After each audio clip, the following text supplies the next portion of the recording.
나는 너의 방패요 지극히 큰 상급이라고 하는 말씀은 무슨 뜻일까요?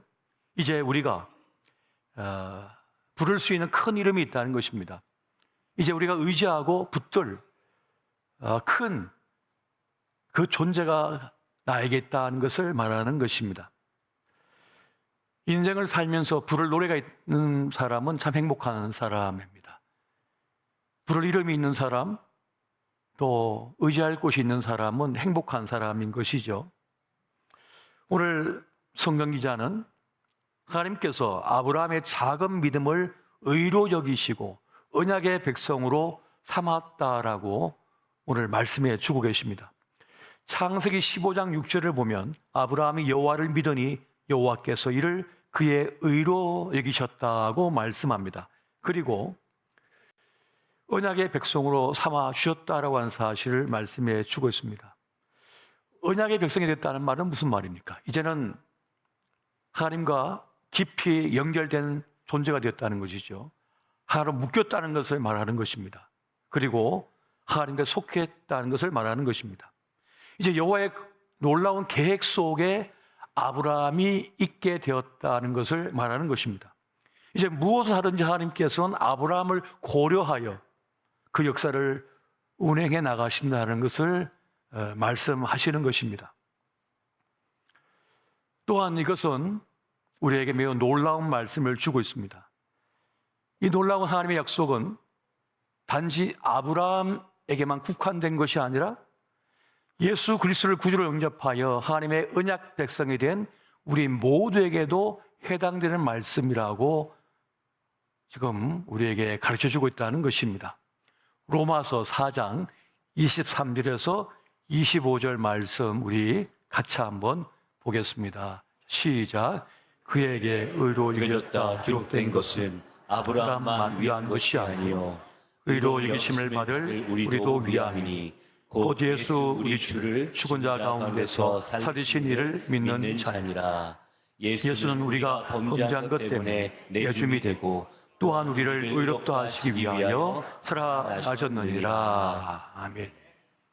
그에게 의로 기록된 것은, 의로 여겨졌다고 기록된 것은 아브라함만을 위한 것이 아니라 우리 또한 예수 그리스도를 구주로 영접한 우리에게도 해당되는 말씀이라고 지금 알려주고 있다는 것입니다. 우리 모두는 하나님께 속한 언약의 백성임을 믿으시기 바랍니다. 우리는 세상에 속한 것처럼 보이지만 하나님께 속한 언약의 백성들이라는 것입니다. 그래서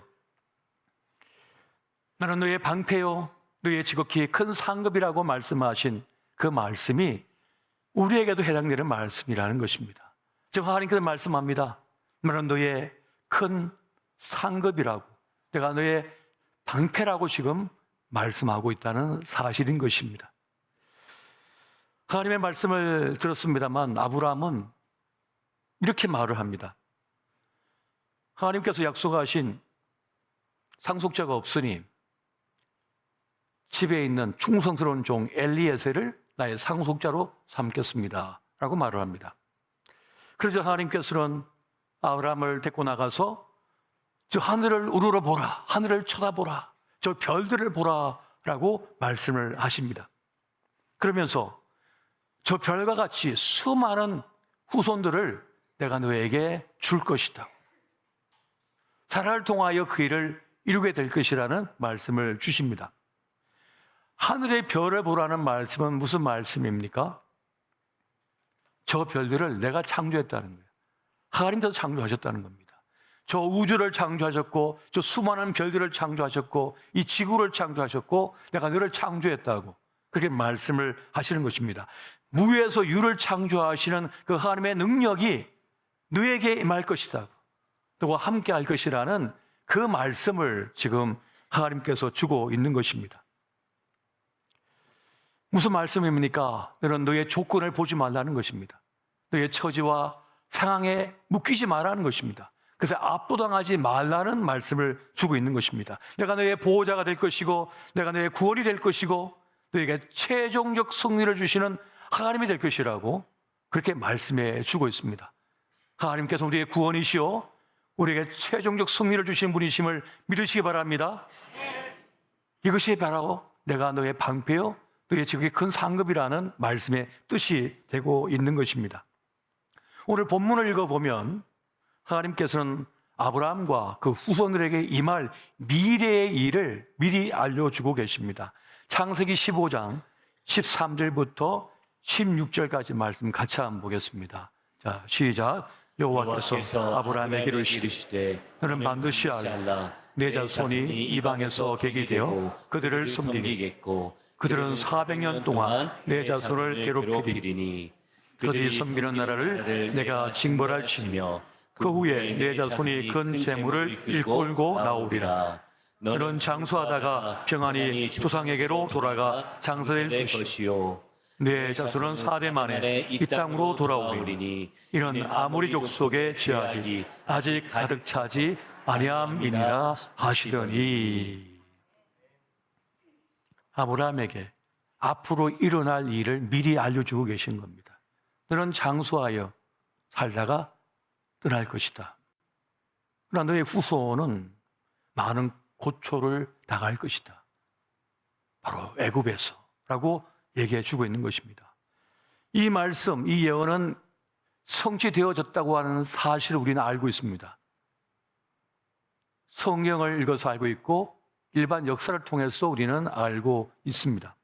그러니까 성경은 영감으로 지어진 기록되어진 말씀이면서 그래서 진리를 담고 있으며 역사를 담고 있으며 장차 미래의 일을 담고 있는 매우 놀라운 책임을 말씀해 주고 있는 것입니다. 유럽은 원래 여러분 기독교 국가죠, 대부분이. 그러다 보니까 유대인들은 누굽니까? 예수님을 십자가에 못 박아 죽게 한 이들이다 보니까 싫어했어요.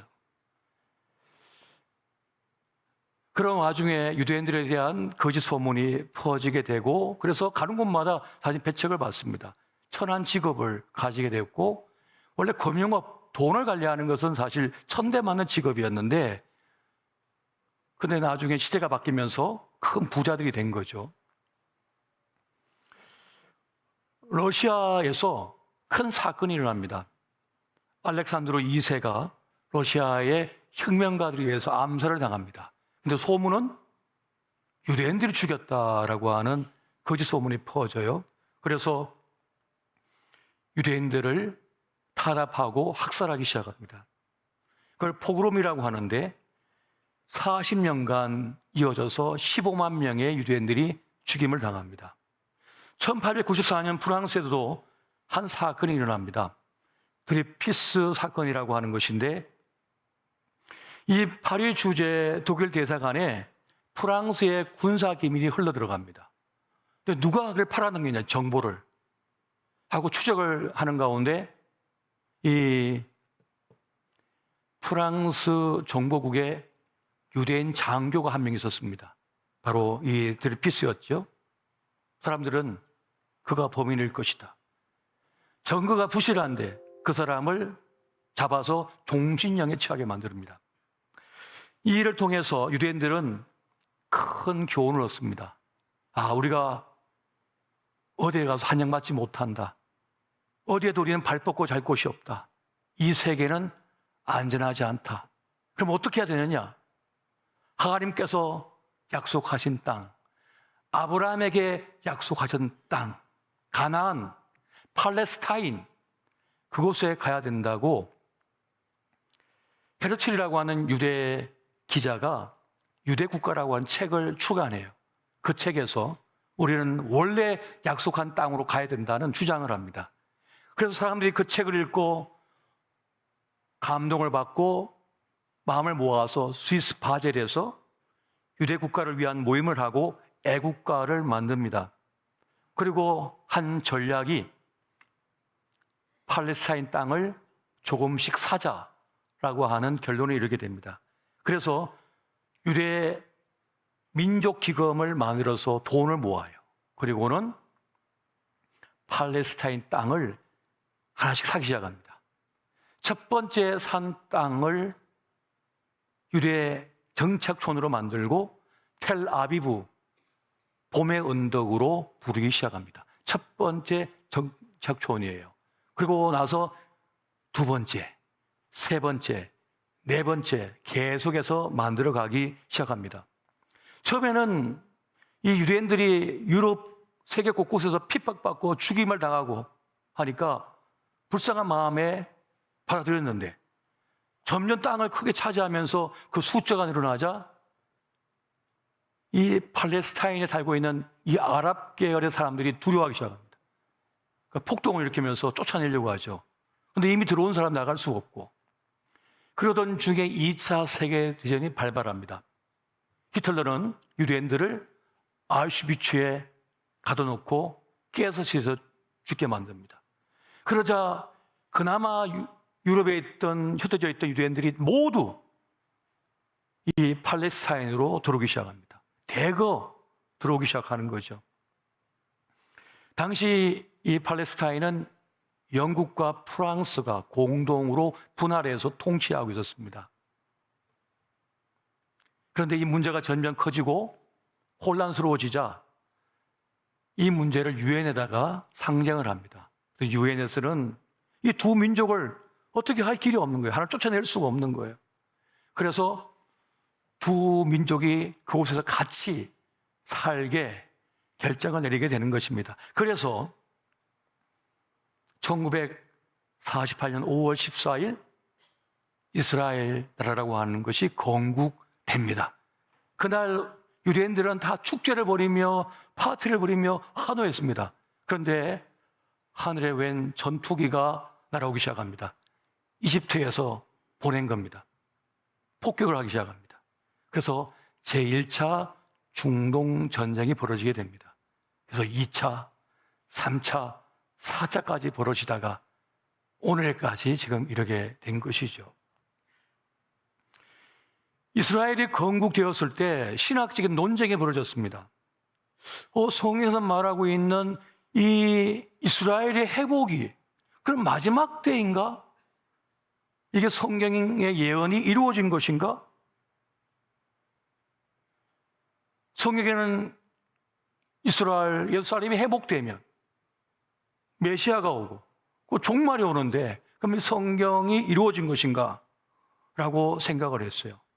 여기서 이스라엘을 혈통적으로 이스라엘로 해석할 것인가? 그것이 아니라 예수 그리스도를 믿고 구원받은 성도, 즉 교회로 바라볼 것인가? 라고 하는 신학적인 논쟁이 벌어지게 됩니다. 논란이 있긴 합니다만 대부분의 기독교 교회는 하나님께서 구약의 이스라엘과 맺은 언약은 그들의 불순종으로 폐기되었으며 그 언약은 예수 그리스도를 통하여 교회로 대체되었다고 해석을 하는 것이 일반적인 신학의 사조입니다. 분명한 것은 무엇일까요? 그것은 마지막 때 온 세계에 복음이 전파되고 나중에 저 예루살렘까지 복음화 될 때 예수님께서 재림하신다라고 하는 것이 기독교의 신학의 통론이거든요.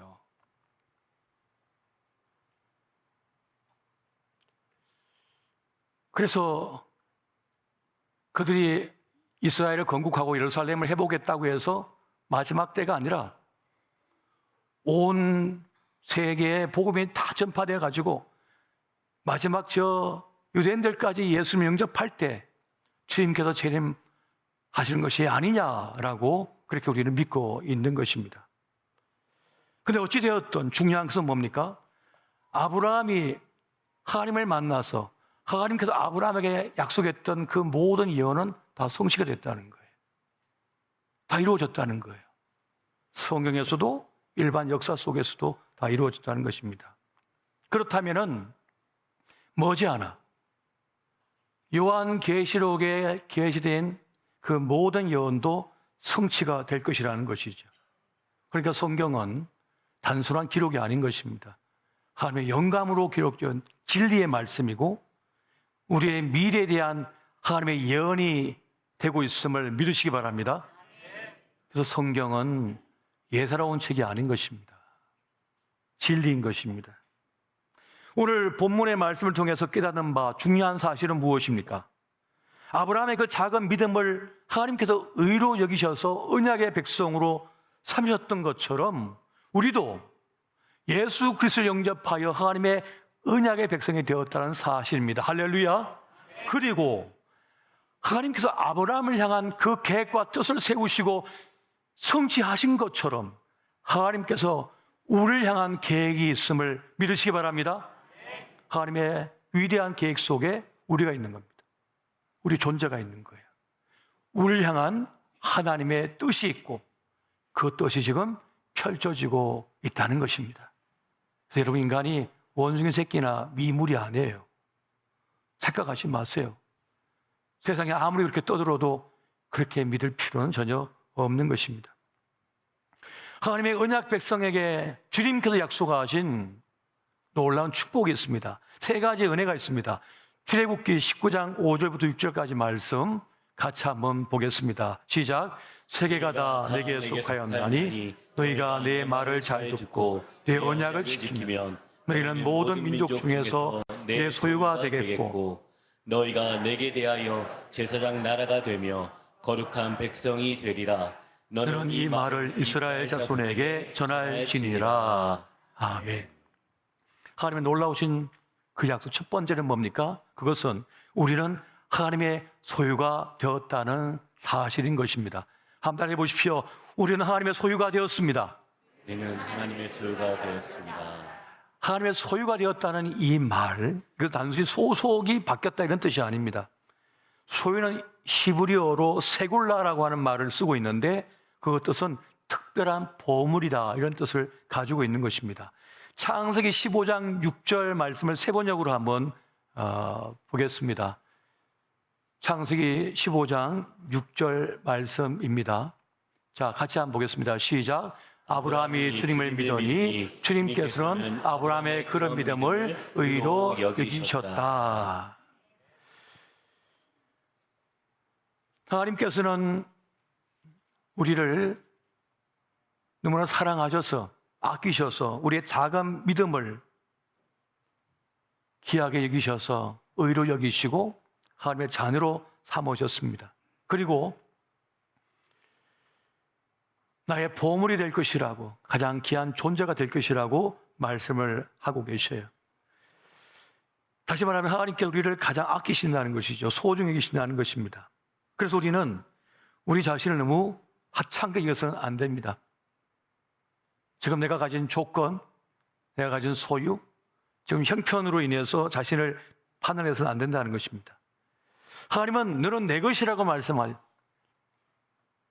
나에게 속한 것이라고 말씀하고 있습니다. 그래서 우리의 존재의 근거는 늘 하나님이 되어야 되는 것입니다. 우리는 하나님께 가장 소중한 존재임을 믿으시기 바랍니다. 두 번째는 우리는 하나님의 제사장 나라가 되었습니다. 한번 따라해 보십시오. 우리는 제사장 나라가 되었습니다.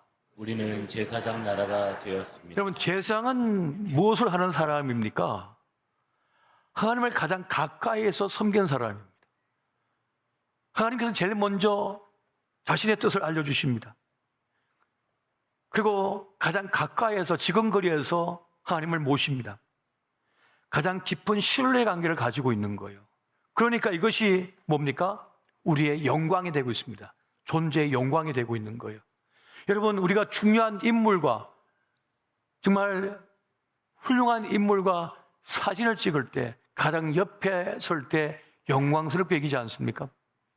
제사장은 하나님께 가장 가까이서 하나님의 축복을 전달하는 축복의 통로 역할을 감당했어요. 그렇기 때문에 우리가 제사장 나라가 되었다고 하는 것은 우리 인생의 가장 큰 영광스러운 일이 되는 것입니다. 세 번째는 우리는 하나님의 거룩한 백성이 되었다고 말씀합니다. 한번 따라해 보세요. 우리는 거룩한 백성이 되었습니다. 우리는 거룩한 백성이 되었습니다. 우리는 하나님의 거룩한 백성이 되었다는 것입니다. 거룩은 뭡니까? 구별하다는 그런 뜻을 가지고 있어요. 우리는 세상과 구별되어 존재하는 사람들입니다. 다시 말하면 세상과 다른 삶을 산다는 거예요. 생각하는 바가 다릅니다.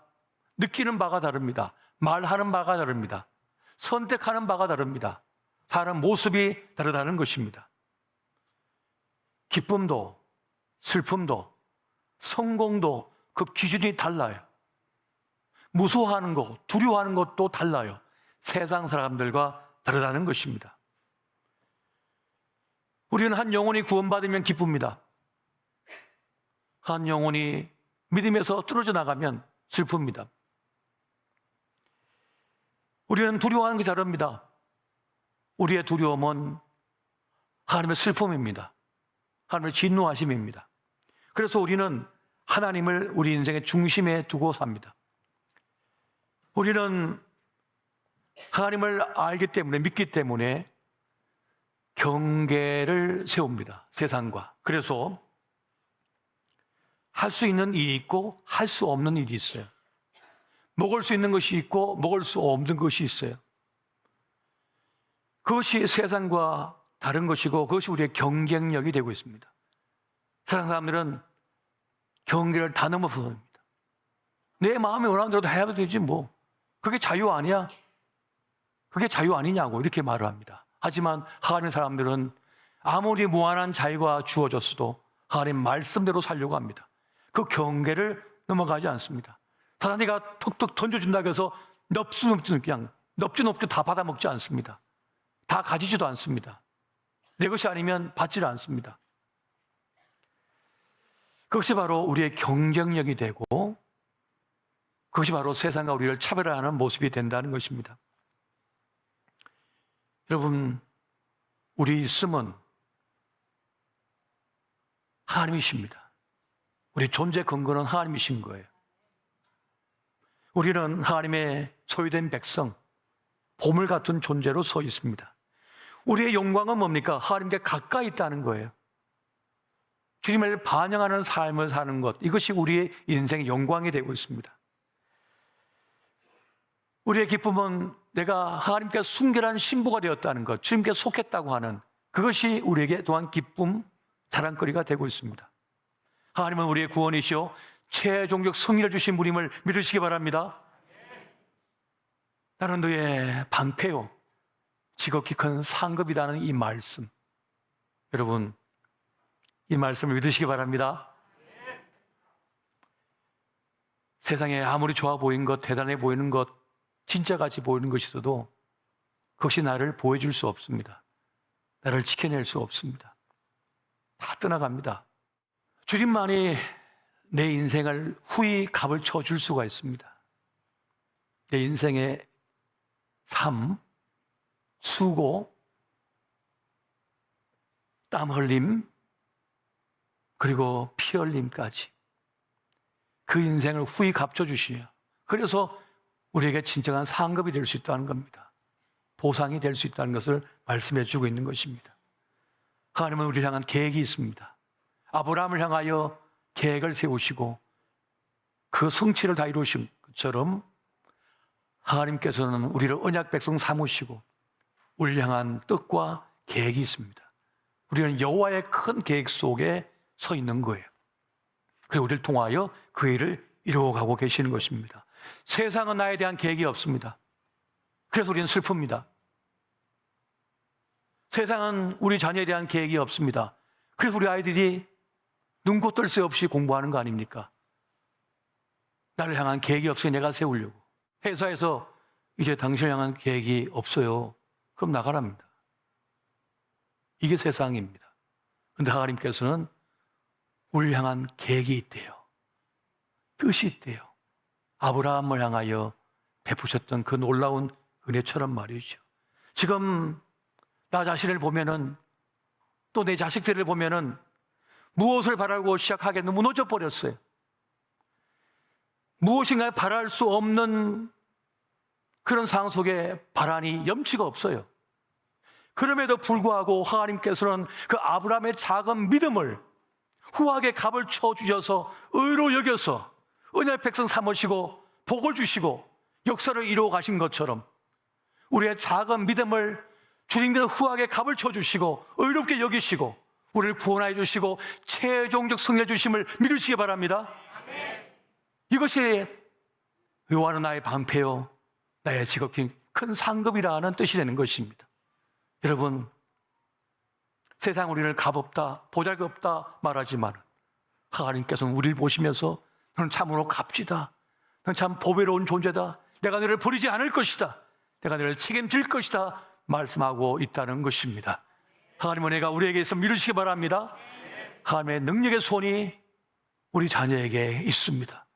여러분, 하나님은 우리의 방패시오 지극히 큰 상급임을 미루시기 바랍니다. 그분의 은혜가 필요합니다. 그분의 손길이 필요합니다. 그 하나님과 동행하는 저와 여러분 되시기를 예수 이름으로 축원드립니다.